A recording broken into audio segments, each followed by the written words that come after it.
ভারত ও পাকিস্তানের মধ্যে শনিবার সন্ধ্যায় যুদ্ধবিরতির ঘোষণার পর ভারতীয় ক্রিকেট কন্ট্রোল বোর্ড আইপিএল আবার তাৎক্ষণিকভাবে শুরু করার সম্ভাবনা নিয়ে ভাবনাচিন্তা শুরু করেছে। চূড়ান্ত সিদ্ধান্ত নিতে আগামী ৪৮ ঘণ্টার মতো সময় লাগতে পারে বলে জানিয়েছে বোর্ড। ভারত পাকিস্তান সংঘর্ষের পরিস্থিতিতে ক্রিকেটার সহ সকলের নিরাপত্তার স্বার্থে শুক্রবার ৭ দিনের জন্য স্থগিত করা হয় আইপিএল। টুর্নামেন্টের বাকি রয়েছে ১৬টি ম্যাচ, তার মধ্যে ১২টি লিগ পর্বের, ফাইনাল সহ প্লে অফের ৪টি ম্যাচ। আইপিএল পুনরায় শুরু করে মে মাসের ভিতরেই শেষ করতে চায় ভারতীয় বোর্ড।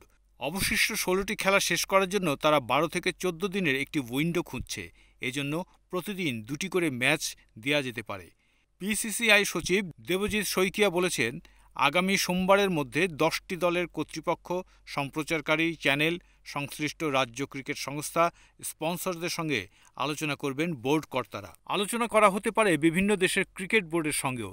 সবকিছু ঠিক থাকলে সময় মতো আইপিএলের বাকি অংশের নতুন সূচি ঘোষণা করা হবে। হিন্দুস্তান টাইমসকে এক বিসিসিআই কর্মকর্তা জানান, আইপিএল ২০২৫ সম্ভবত আগামী সপ্তাহে আবার শুরু হতে পারে। তবে এক সপ্তাহ হারিয়ে যাওয়ায় মূলত ২৫শে মে নির্ধারিত ফাইনাল পিছিয়ে যেতে পারে।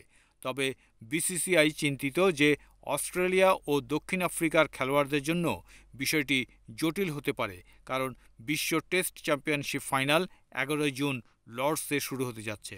আইপিএল বন্ধ হওয়ার পর সব দলের বিদেশি ক্রিকেটাররা ফিরে গিয়েছে নিজেদের দেশে। ভারত পাকিস্তান উত্তেজনার পরিস্থিতিতে তারা আবার ভারতে আসতে রাজি হবেন কিনা তা নিয়েও সংশয় রয়েছে।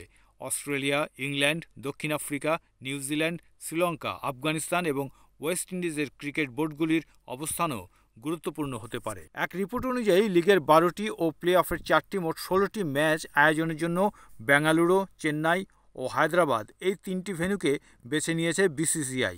এই পরিকল্পনা বাস্তবায়িত হলে আইকনিক ইডেন গার্ডেন্সে আর ফাইনাল ও কোয়ালিফায়ার 2 ম্যাচ আয়োজিত হবে না।